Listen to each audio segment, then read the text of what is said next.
We'll be reciting Sanskrit verses first and then English translation. But everyone, please absorb yourself with rapt attention in the verses of Srimad Bhagavatam and remain on mute throughout. And that if the administrators could kindly please ensure that if anyone new joining aren't on mute, that if you can mute. We beg your forgiveness in advance for any offenses and errors we commit in our recitation this evening. Thank you. Hare Krishna.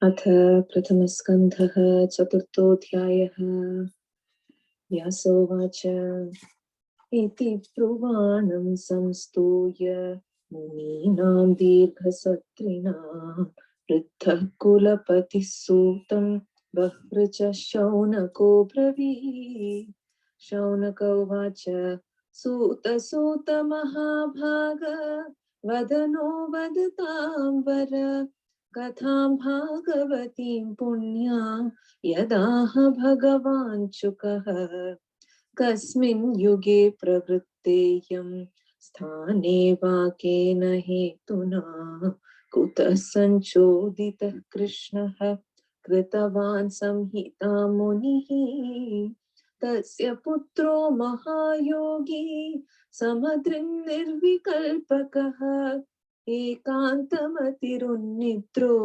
Gudho Mudhaiveyate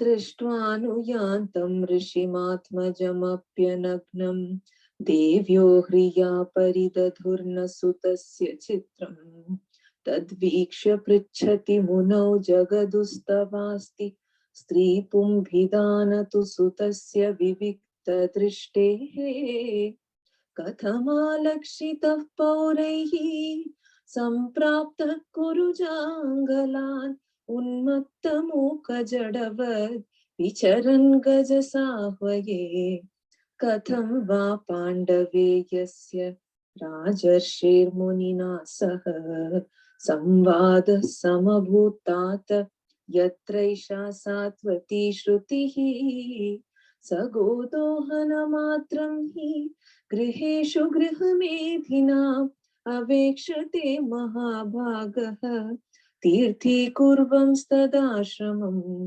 Abhimanyu Sutam Suta Rahur Bhagavatotamam Tasya Janma Mahascharyam Karmani Chagrinihinah Sasamrat Kasya Vahetoho Pandunam Manavardhanaha Prayopavishto Gangaya Anadrutyadhirat Shriyam Namanti Yat Padanikeetamatmanaha Shivaya Haniya Dhanani Shatravaha Katham Savira Shriyamangadustyajam Yuvaishatot Srashtu Maho Sahasubhihi Shivaya Lokasya Bhavaya Bhutaye Ya Uttama Shloka Parayana Janaha Jivanti Natmarthamaso Parashrayam Mumocha Nirvidya Kuta Kalevaram Tatsarvam Nasamachakshva Prishto Yadiha Kinchana Manye Tvam Vishaye Vacham Snatamanyatra Chandasa Suta Vacha Dvapare Samanuprapte Tritiye Yuga Paryaye Jatah Parasharad Yogi Vasavyam Kalaya Hare Sakadachit Saraswatya Upasprishya Jalam Shuchihi Vivikta Eka Asina Udite Ravi Mandale Paravarajnya Sarshihi Kalena Vyaktaram Hasa Yuga Dharma Vyatikaram Praptam Bhuvi Yuge Yuge Bhautikanam cha bhavanam Shakti hrasam cha tatkrutam Ashraddhadhana nisattvan Durmedhan hasitayushaha दुर्भगांश्च जनान् वीक्ष्य मुनिर्दिव्येन चक्षुषा सर्ववर्णाश्रमाणां यत् दत्यो हि तममोघदृक् चातुर्होत्रं कर्म शुद्धं प्रजानां वीक्ष्य वैदिकं यदधाद् यज्ञसन्तत्यै वेदमेकं चतुर्विधम् ऋग्यजुस्सामाथर्वाख्या वेदाश्चत्वार उद्धृताः इतिहासपुराणं च पञ्चमो वेद उच्यते तत्र ऋग्वेदधरः पालैः तत्र ऋग्वेदधरः पैलः सामगो जैमिनिः कविः वैशम्पायन एवैको निष्णातो यजुषामुत अथर्वाङ्गिरसामासीत् सुमन्तुर्दारुणो मुनिः इतिहासपुराणानां पितामेरो महर्षणः त एतर्षयो वेदं स्वं स्वं व्यस्यन्ननेकधा शिष्यैः प्रशिष्यैस्तच्छिष्यैः वेदास्ते शाखिनो भवन् त एव वेदा दुर्मेधैः धार्यन्ते पुरुषैर्यथा एवं चकार भगवान् व्यासः कृपणवत्सलः स्त्रीशूद्रद्विजबन्धूनां त्रयीन श्रुतिगोचरा कर्म श्रेयसि मूढानां श्रेय एवं भवेदिह इति भारतमाख्यानं कृपया मुनिना कृतम् एवं प्रवृत्तस्य सदा भूतानां श्रेयसि द्विजाः सर्वात्मकेनापि यदा नातुष्यद्हृदयं ततः नातिप्रसीदत् हृदयः सरस्वत्यास्तटेषु चौ वितर्कयन् विविक्तस्थ इदं चोवाच धर्मवेत् धृतव्रतेन हि मया छन्दांसि गुरवोऽग्नयः मानिता निर्व्यलीकेन गृहीतं चानुशासनम् भारतव्यपदेशेन ह्याम्नायार्थश्च प्रदर्शितः दृश्यते यत्र धर्मादि स्त्रीशूद्रादिभिरप्युत तथापि बत मे दैह्यो ह्यात्मा चैवात्मना विभुः असम्पन्नैवा भाति ब्रह्मवर्चस्य सत्तमः किं वा भागवता धर्मा न प्रायेण निरूपिताः प्रियाः परमहंसानां त एव ह्यच्युतप्रियाः तस्यैवमखिलमात्मानं मन्यमानस्य खिद्यतः कृष्णस्य नारदोऽभ्यागात् आश्रमं प्रागुदाहृतम् तमभिज्ञाय सहसा प्रत्युत्थायागतं मुनिः पूजयामास विधिवन् नारदं सुरपूजितम् इति श्रीमद्भागवते महापुराणे पारमहंस्यां संहितायां प्रथमस्कन्धे नैमिषोपाख्याने पञ्चमोऽध्यायः श्रीहरये नमः श्रीहरये नमः श्रीहरये नमः गोपिका जीवनस्मरणं Govind Govind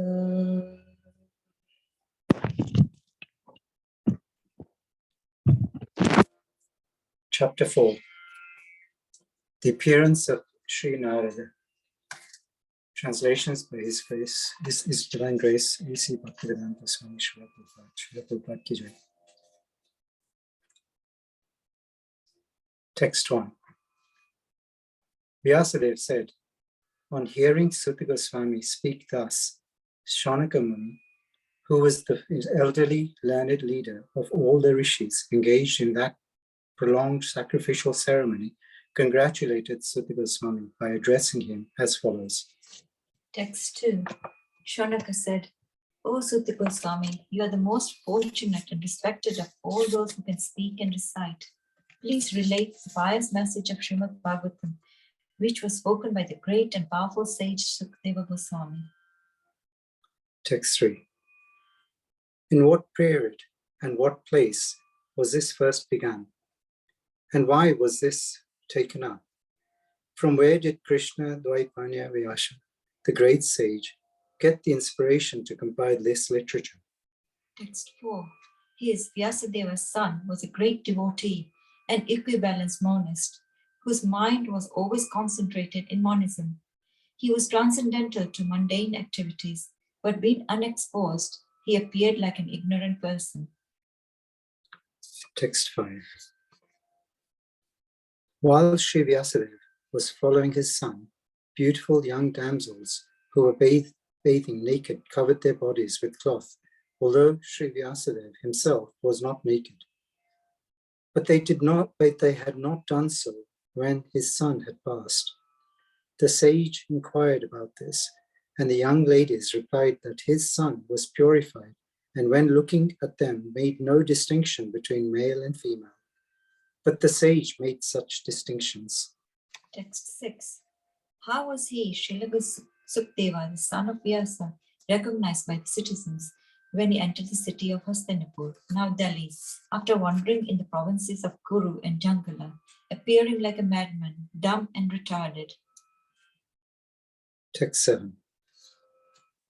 How did it so happen that King Parikshit met this great sage, making it possible for this great transcendental essence of the Vedas, Bhagavatam, to be sung to him?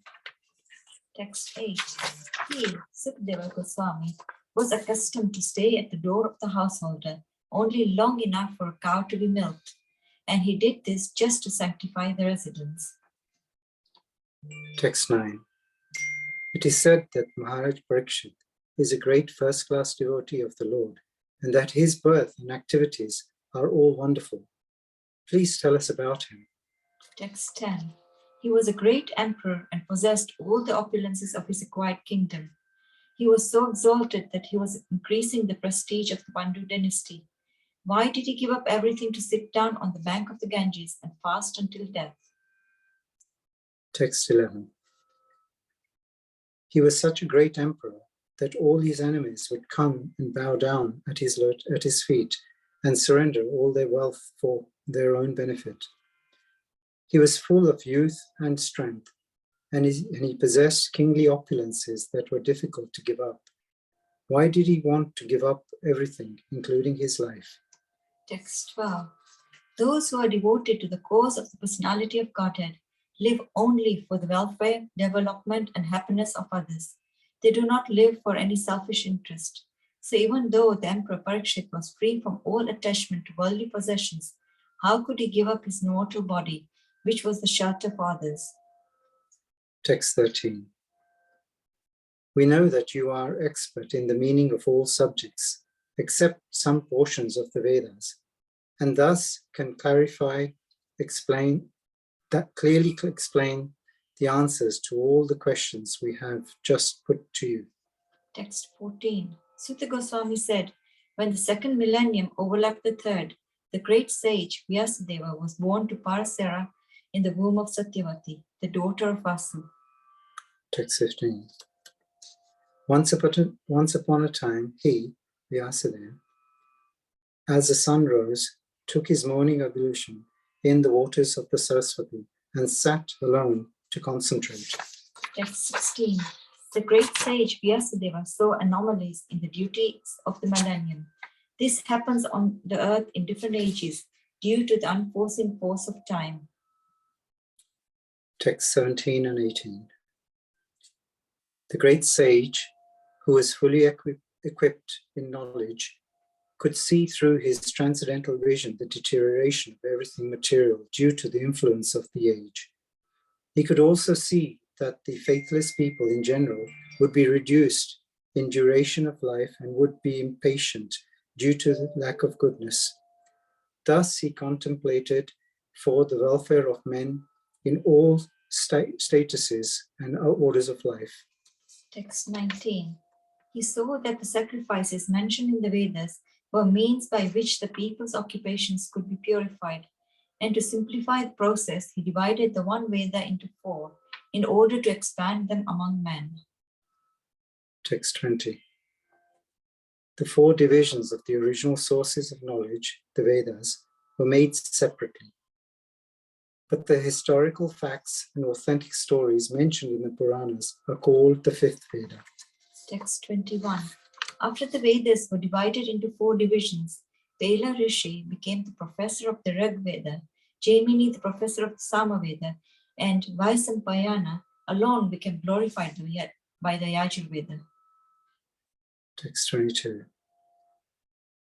The Samantu Muni Angira, who was very devotedly engaged, was entrusted with the Atharva Veda. And my father, Romaharshan, was entrusted with the Puranas and the historical records. Text 23. All these learned scholars in their turn rendered their entrusted Vedas onto their many disciples, grand disciples, and great grand disciples, and thus the respective branches of the followers of the Vedas came into being. Text 24. Thus the great sage Vyasadeva, who is very kind to the ignorant masses, edited the Vedas so they might be assimilated by less intellectual men. Text 25. Out of compassion, the great sage thought it wise that this would enable man to achieve the ultimate goal of life. Thus, he compiled the great historical narration called the Mahabharata for women, laborers, and friends of the twice-born. Text 26. O twice-born Brahmanas, still his mind was not satisfied, although he engaged himself in working for the total welfare of all people. Text 27. Thus the sage, being dissatisfied at heart, at once began to reflect because he knew the essence of religion, and he said within himself. Text 28 and 29. I have, under strict disciplinary vows, unpretentiously worshipped the Vedas, the spiritual masters, and the altar of sacrifice.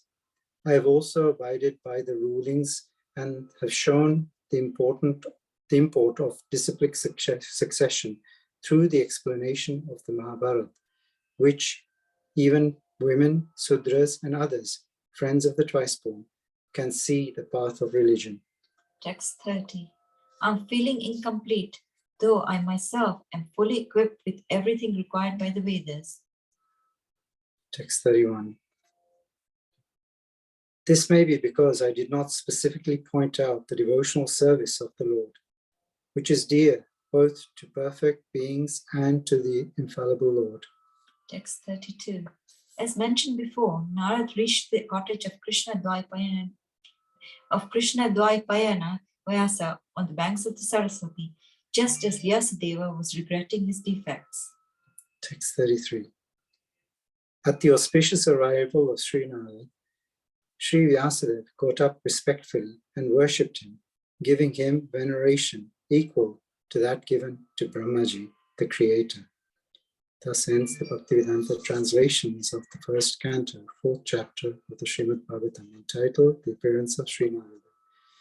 Gopika Jivana Smarana Govinda, Govinda, Govinda. Hare Krishna, Krishna Krishna, Hare Hare. Hare Ram, Ram Ram, Hare Hare. Please forgive us if we've made any offenses or any errors today. Thank you. Hare Krishna. Hare Krishna. Thank you so much, Sailesh Prabhu and family, for that wonderful recitation. It was so beautiful. Thank you so much. So we will start with a recitation of Mangalacharan prayers today, and it's the summary of chapter 4. So if you can all recite with me, please. We'll just do a short Mangalacharan. Om Namo Bhagavate Vasudevaya. Om Namo Bhagavate Vasudevaya. Om Namo Bhagavate Vasudevaya. Om Agnanatimirandhasya Gnananjana-shalakaya Chakshurunmilitam Yena Tasmai Shri Guruve Namaha. Vanchakalpatarubhyascha Kripa-sindhubhya eva cha Patitanam Pavanebhyo Vaishnavebhyo Namo Namaha. Namah Vishnupadaya Krishna Prasthaya Bhutale Srimate Bhakti Vedanta Swamini Namine Namaste Saraswate Deve Gauravani Pracharine Nirvishesha Shunyavadi Paschatya Deshatarine Hare Krishna Krishna Krishna Hare Hare Hare Rama Rama Rama Hare Hare Mukam karoti vachalam pangum langhayate girim yat kripatamaham vande Shri Guru Dinataranam Paramananda Madhavam Krishna Chaitanya Ishwaram. Narayanam Namaskritya Naram Chaiva Narottamam Devim Saraswatim Vyasam Tato Jayamudiraye Shanvatam Swakata Krishna Punya Shravana Kirtana Hrityantya Stoha Bhadrani Vidunoti Surat Satam Nashtaprayeshu Abhadreshu Nityam Bhagavata Sevaya Bhagavat Yuttama Shloke Bhaktir Bhavati Naishtiki Tatam Prasangan Mama Virya Samvido Bhavanti Rutkana Rasayana Katha Tajoshanada Shapavarka Vartmani Shraddha Bhaktiranu. So my humble obeisances to all the assembled devotees. I seek your blessings. We will try and discuss today, being chapter 4 completed verse by verse. So we will be trying to summarize today the summary of chapter 4. So the contents of this chapter. And the last chapter, chapter 3. So are the slides visible? By the way, I did not ask. And am I audible properly? Yes, Mataji. Okay, Hare Krishna, Mataji. Thank you. Hare Krishna, Shakshi Mataji. Great. So chapter 3, when we approach Srimad Bhagavatam, how did chapter 3 end? So chapter 3 had ended with the glories of Srimad Bhagavatam and the importance of Bhakti Yoga. And also we learned that when we approach Bhagavatam in a prayerful mood, with a very prayerful mood of request and not a conquest, then we can understand Bhagavatam very well with the blessings. And first 3 chapters are very philosophical, and we had discussed before that the first verse itself is so long, Janmadhyasya, and then reader might become a bit distracted or might become a bit not so enthused to go through the study of Bhagavatam. But if you can go past the 3 chapters, then the 4th one is a little easier chapter, nice chapter, and then the 5th one, which we will start from tomorrow, again becomes very philosophical. So we will need more focus and concentration for our discussion. So the 4th chapter, the contents are Shaunaka Rishi's further questions. Vyasadev divides the Vedas, Vyasadeva's dissatisfaction, and it concludes with Narad Muni's appearance. So Shaunakadi Rishis in the text 1 to 13, they requested Suta Goswami to describe the history of Bhagavatam, and they asked 2 more questions, which everyone knows that other 2 questions were that tell us more about Parikshit Maharaj and also Sukhdev Goswami.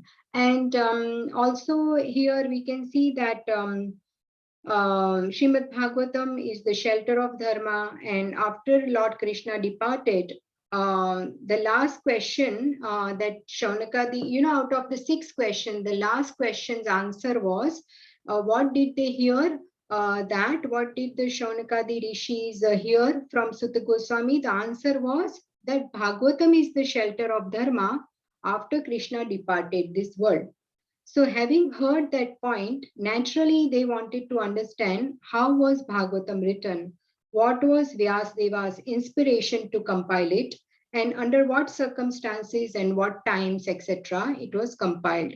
They also wanted to hear about the speaker and the hearer, who are the foremost speaker and hearer, Sukhdev Goswami and Parikshit Maharaj. They wanted to know about that. So the three questions in the beginning of this chapter are the history of Bhagavatam, question about Parikshit Maharaj, his birth activities, his renunciation and death, and qualities and qualifications of Sukhdev Goswami. Rest of the first canto is the answer to these three important questions, the enquiries made by the sages of Namisharanya to Suta Goswami.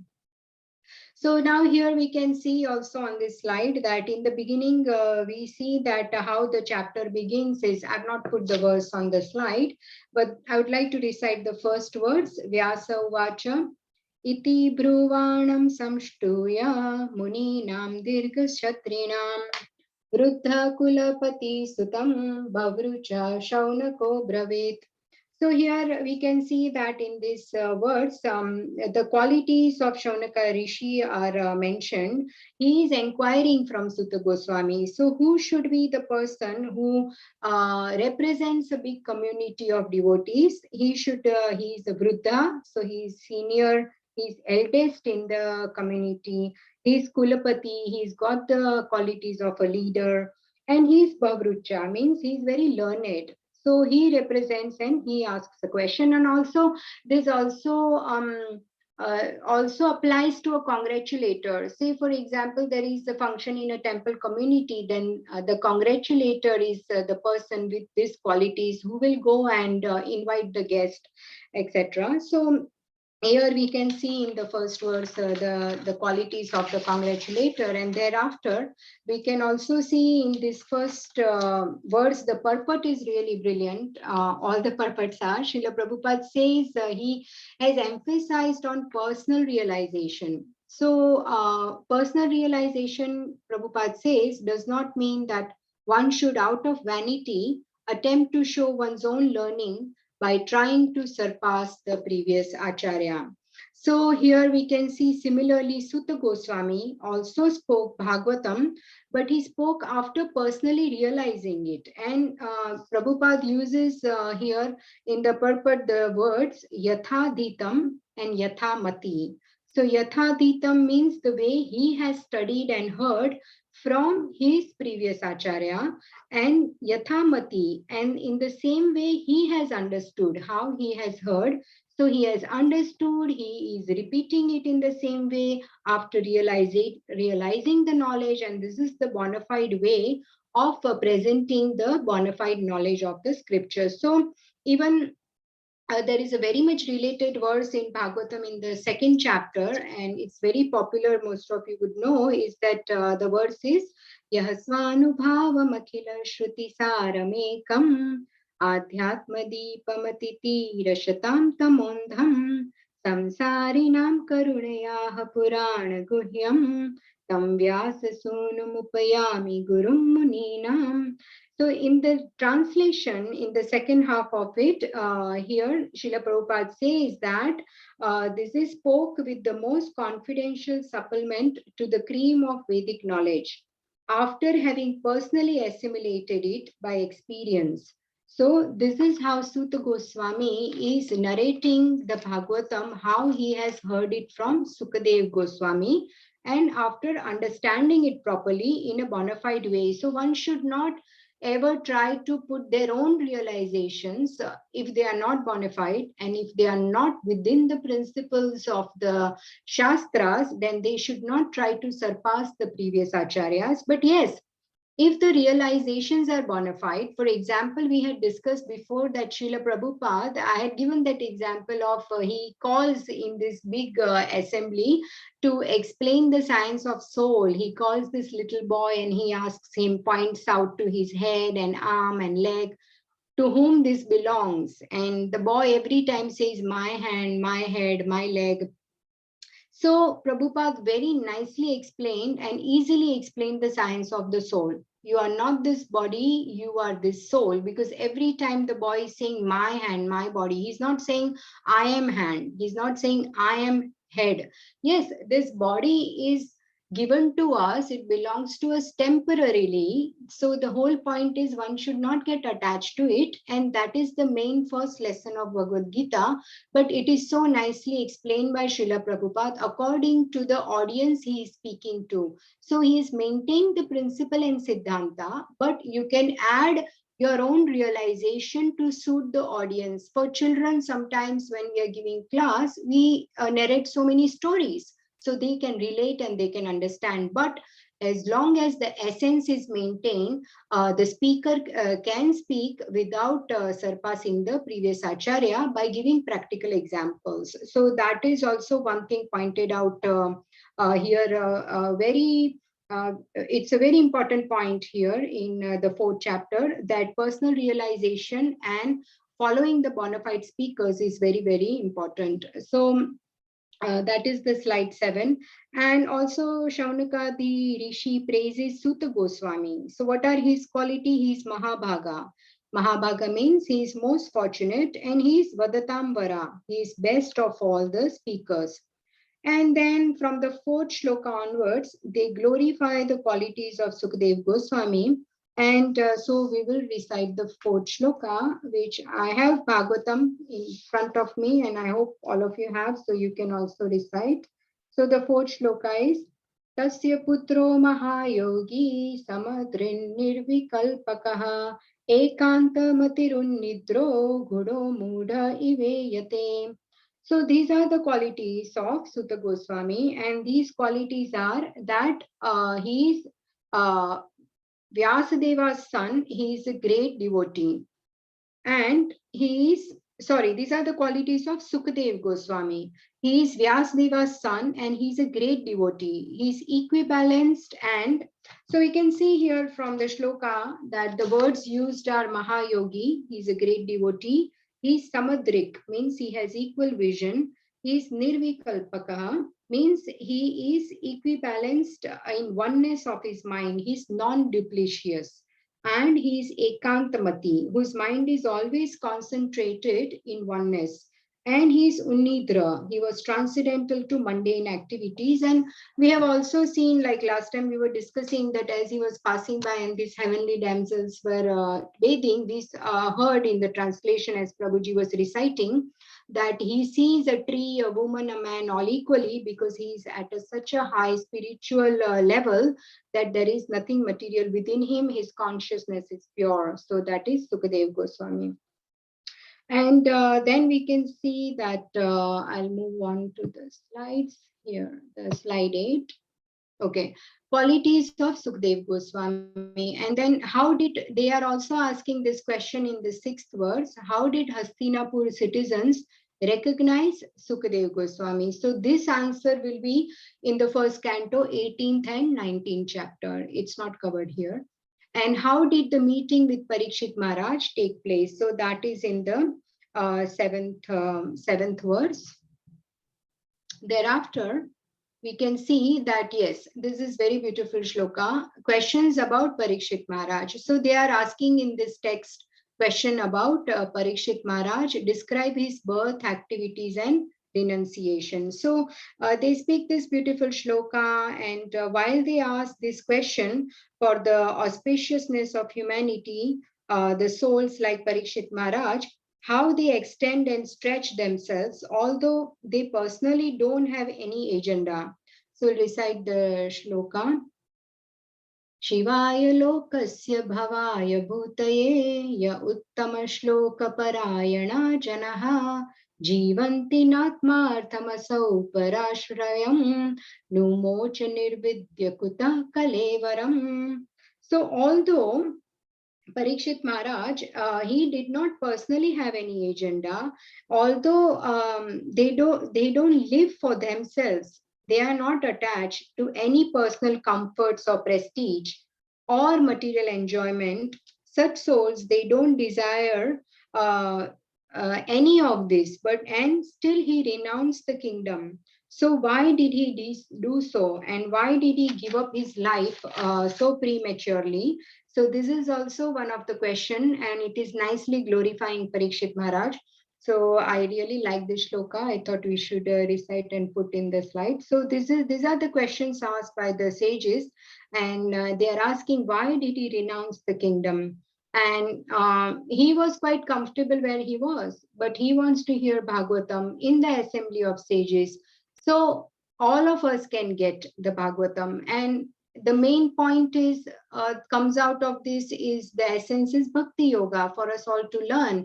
And Bhagavatam also teaches how to live this life while we are in this material body, and how to leave this material world also. When we leave, how to leave, because Parikshit Maharaj will ask so many questions after this. It will come in further chapters. And two of his questions were also how to live while we are here and how to leave the world. So this is all done by his own compassion that he's doing this. He's renounced his opulence and kingdom, and he has come here to hear Bhagavatam. And thereafter we can see that in the verses in this chapter that Vyasadeva divides the Vedas. That is in 14 to 25th verse. Vyasadeva, in his meditation, he saw the anomalies of Kali Yuga and contemplated for the welfare of people.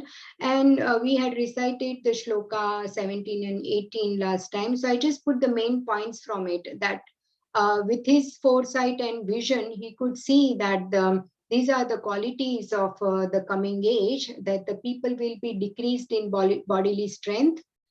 This is from 17 and 18 text. So he says they will be Shakti Hrisham, they will be Ashraddha they'll be faithless, they will be Nisatvan, impatient due to lack of goodness. There will be Durmedhan, dull-witted, Rashita Ayusha, reduced in duration of life, Durbhagan, unlucky, and so this is in the most cases, it's not that there are people in mode of goodness, but there are in passion and ignorance, and there are so many with the combinations during the whole day. The modes fluctuate, and all the three modes, they are trying for the prominence. They are always competing with each other, and that is why this knowledge of the Shastras is so important, to be able to evaluate our desires and to introspect our own evaluation, that which mode I am in. And with this knowledge, we can try our best to get into the mode of goodness and eventually transcending it. So to summarize the first half of the 4th chapter, we saw the qualities of congratulator, the first shloka, and that was Shaunaka Rishi. And we saw the Shaunaka Rishi glorifying the qualities of Suta Goswami and asked several questions. History of Bhagavatam, about the inspiration of Vyasadeva to compile it, and about Sukhdev Goswami, and about the birth and activities of Parikshit Maharaj. Answers to these 3 questions is rest of the first canto of Bhagavatam. Now, middle of the 4th chapter, Suta Goswami is answering first question, history of Bhagavatam. So in the purport, text 13, Prabhupada says that realization is more important than parrot-like chanting. So I have Bhagavatam here, text 13. You can just see. Yes, at the end of the purport, if you see text 13, Srila Prabhupada says that realization is more important than parrot-like chanting. So sometimes, for example, we see children, they really like the tune of the verses, Sanskrit verses, and they like to memorize, they recite, they do it so nicely. And some children who are really gifted and who are advanced, they've brought this from their previous birth, they even understand what they are reciting. So, but we must realize, understand, try to assimilate, and then repeat. That is the best way, Srila Prabhupada says in the purport, verse 13. And from 14th verse, we can see the divisions of Veda. And the first question was answered here. So we can see that is put here, that Vyasadeva saw the anomalies, and then what he did, he had heard from Brahma all the 4 Vedas, but they were not divided properly. They were all like so many verses and texts together, all the Vedas. So Vyasadeva, what he did is he divided one Veda into 4. And we know that Rig Veda, he gave it to Paila Rishi. These are his disciples and grand disciples who further divided it and sorted it and organized it in such a way that they can be preserved by propagation. So the main reason was to propagate this Veda, educate the people, because Vedic knowledge can be preserved by not keeping books on the shelf nicely, but by discussing and by propagating it and by distributing the knowledge. So this is the reason why Vyasadeva compiled them in such a way and gave it to his disciples and grand disciples so they can go and further propagate this knowledge for the welfare of the humanity. And then Vaishampayana Rishi, he was given Yajurveda, Angira Rishi got Atharva Veda, and Rom Harshana, Puranas and historical records. So these were given the charge of all these Vedas, and all this is done by the compassion of Vyasadeva. So Vyasadeva, he did this out of his compassion. So before this, the scriptures were in a spoken form only. They were not in the written form. So the guru teaches, and then it is listened by the students and they remember it and they realize it, and then they go and repeat it to others. But for Kali Yuga people, this is not possible. They cannot retain the entire Veda in their memory. So they obviously listen and then they forget. So they need to read it again. That's why Vyasadeva put it in writing format, and he started writing the Vedas. He divided them, segregated them, and he entrusted this to his several disciples and grand disciples. And so with the efforts of Vyasadeva, his disciples and grand disciples, knowledge was divided into subsections and propagated to humanity. He did all of this with big compassion in his heart. And Srila Prabhupada writes in the purport also about the compassion, that his compassion was the driving force for him to do these activities. See, these great souls, they have knowledge and understanding, but they want to share it with others. They have this good fortune, right? Because they understand this knowledge, they have it, but they want to share it with others. They want to share their knowledge and their self-realization and bhakti. So by the mercy of Parampara, Lord, Guru and Vaishnavas, they feel that I got this understanding. Now let me share it with others. Let me help others to come close to Bhakti Yoga and come close to Krishna. And this is the biggest charity one can do, is share their spiritual knowledge. So there are two types of devotees. We've heard this before in Bhagavad Gita class. If you remember, there is Goshtanandi and there is Bhajananandi. So Bhajananandi is the great soul also. He personally practices the devotional service. He worships the Supreme Lord. He studies the scriptures. He realizes all the scriptures, knowledge, internalizes it, and he practices them. But what Goshtanandi does is, he is one who does all of this, but in addition, he inspires others to do this. He preserves the Vedic knowledge by propagating it. So this is what Vyasadeva did. He put it in writing out of deep compassion, and this compassion was the driving force behind his efforts. Now, Vyasadeva's dissatisfaction, we read about this in the last part of 4th chapter, 26 to 31. 26 to 29, we saw his efforts. They were such sincere efforts, having followed the strict disciplinary vows, worship of Vedas, Guru, sacrifices, all of this. Still, he was feeling incomplete. So despite all this dissatisfaction, selflessness is something that gives satisfaction, right? Sometimes if we came across something and out of selflessness, when we did some service, that is why we say that service is very important. That's where the true happiness comes. We feel love when we do something selflessly. That's why We take so many opportunities available at temple and otherwise, like book distribution, and so many during Janmashtami. Even now, so many devotees and volunteers will be at the temple serving Krishna and celebrating his birthday.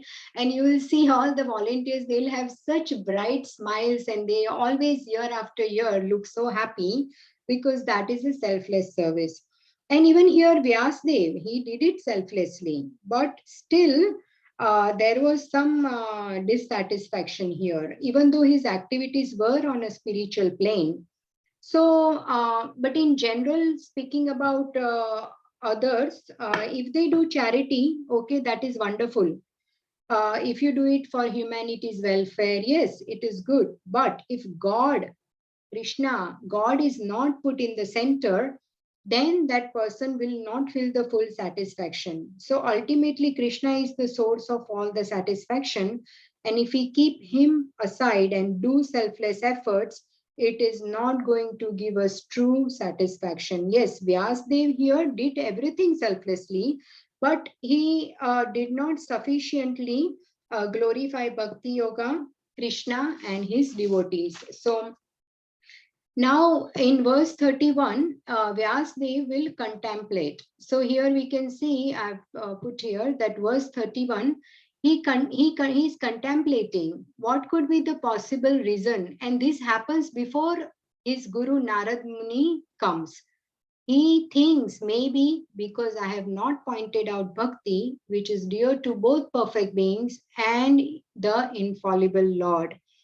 So that's how this chapter ends. And so the main Bhagavata Dharma in verse 31, we can see here, the Paro Dharma is Bhakti Yoga.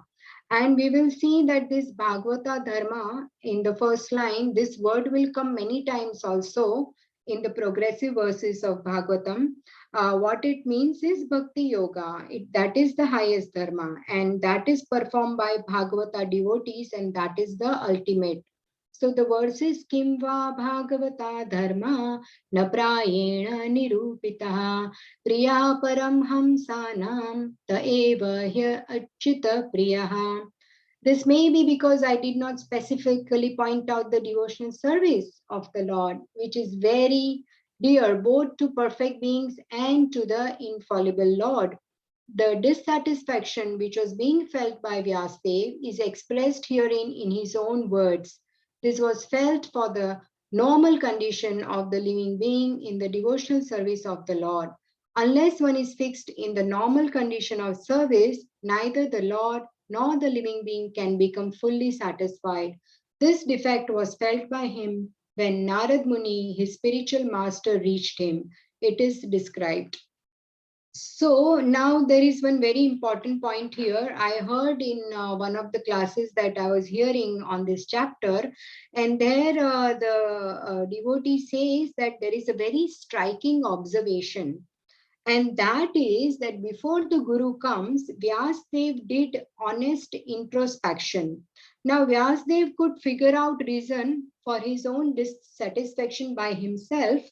And so we can see also, yes, in the beginning of chapter 5, we will see that Narad Muni comes and he will first chastise Vyasadev, and then he says same thing that you have overemphasized 4 purusharthas, dharma, artha, kama, moksha, and not sufficiently glorified bhakti yoga.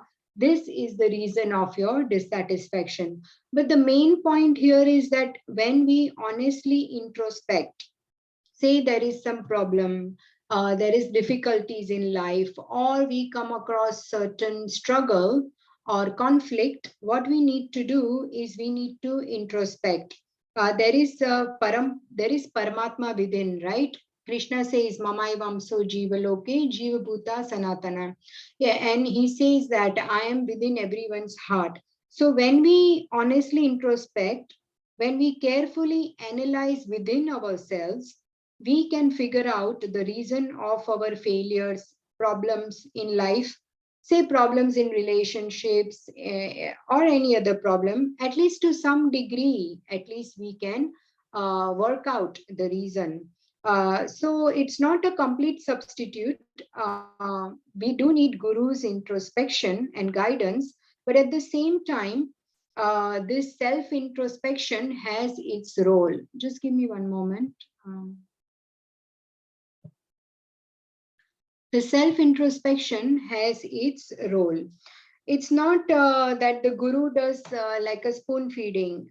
So say you can't ask guru whether I should go left or right, simple things like that. Guru will give us the principles and the disciple has to use the intelligence to apply them nicely.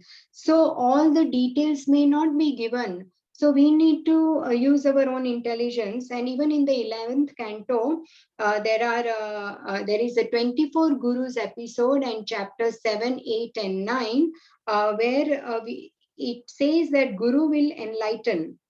He will give a bona fide teaching to disciple, and then the disciple should then observe the world around and learn more what to do and what not to do. So Narad Muni enlightened Vyasdev, and Vyasdev figured out on his own the cause of his dissatisfaction. So two things one needs to do when in confusion. Yes, approach a guru first thing.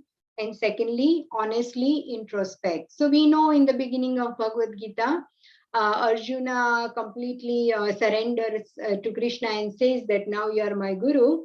And we know that how from his confusion at the end of Bhagavad Gita, he gets complete clarity. He says at the end, Nashta Mohaha, all my illusions are gone. I'm clear. I know what I should do, what I should not do, and I know. So this has happened because he approached a guru.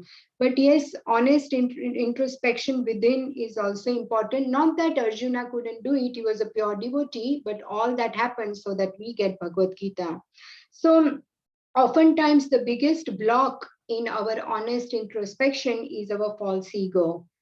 That does not allow us to think that, yes, there is a shortcoming within me. And so we have the ability to introspect, but this false ego does not allow us to accept our shortcomings, what we did wrong. And the false ego stops us from utilizing this ability completely. So we should be aware of this for our own, speaking about me basically. This is for me, I'm speaking for my purification. So we need a guru whose intelligence is higher, whose intelligence is spiritualized, whose intelligence is greater than our false ego, and he will expose our limited abilities, and he will expose us and give us the guidance. And so we all know we have a three subtle body, which is mind, intelligence, and false ego. But the ego is the subtlest, and intelligence, even though it is refined, but ego becomes stronger over intelligence, and it does not allow it to use the intelligence ability. So we cannot utilize intelligence and admit our shortcomings and figure out unless we do the sadhana to purify basically our subtle body also and take guidance of guru, then come on the right path. So to conclude the chapter, some of the prominent lessons that I heard also in various classes I've been hearing throughout this week is that the lessons from the second half of the chapter is the compassion of the great souls, compassion of Vyasdev. Second lesson is, unless we keep Lord Krishna in center, although we do selfless work, it cannot give us satisfaction. Number three, if we honestly introspect, we can figure out reasons of our failures and shortcomings, because there is Paramatma within, there is Chaitya Guru. To some degree, at least, we can figure out ourselves. The fourth lesson is, honest introspection is not sufficient. We should approach a bona fide guru and seek guidance and submit our ego, right? And the fifth lesson is, Vedic knowledge is preserved by propagating it far and wide. So we know how Vyasdev divided the Vedas and gave it to all his disciples and sages to propagate it further. So That is why the younger generation should be educated and books are distributed. So far and wide, people get this knowledge and get educated, and thus this Vedic knowledge will be preserved if it is propagated. In the first half of the chapter, we learned about the qualifications of the congratulator, the qualities of personal realization. We also saw in the purport of Srila Prabhupada that how parrot-like chanting is not the way to study the Vedas, but to understand from the disciplic succession. And inquiries of Suta Goswami about Parikshit Maharaj, Bhagavatam and Sukhdev Goswami, and the inquisitiveness of the sages of Naimisharanya. So we learned all of this. These were some of the points from the 4th chapter. So this is how the 4th chapter concludes, and then Narad Muni appears as Vyasadeva was regretting, and then Vyasadeva will receive him. And then we will see from the 5th chapter, Narad Muni will further enlighten his disciple Vyasadeva. So this is how I would like to conclude. Please forgive my shortcomings, and I hope this made some sort of something came out of this, so some understanding. Before we move on to 5th chapter, it's very useful to understand all the previous chapters, at least get the bird's eye view. And we all have to study it in detail on our own, at our own pace and our time, because it's always very good that a community progresses together, but one should also think about the personal progress. That's how I feel, that we have the responsibility of personal progress. And for my own purification, I like to study so that my personal progress is there, along with if I can share with others also, then that is the best way. So if there are any comments, any corrections or any question, we have few minutes.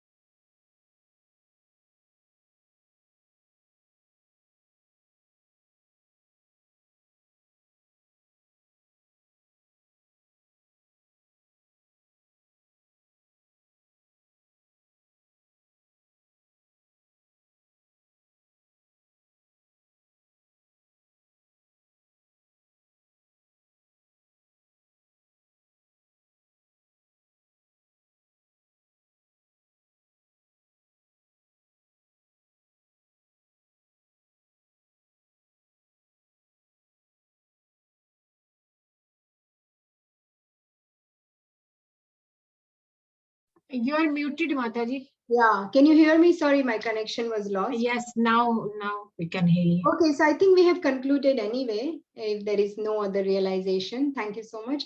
So Vancha Kalpatarubhyascha Kripa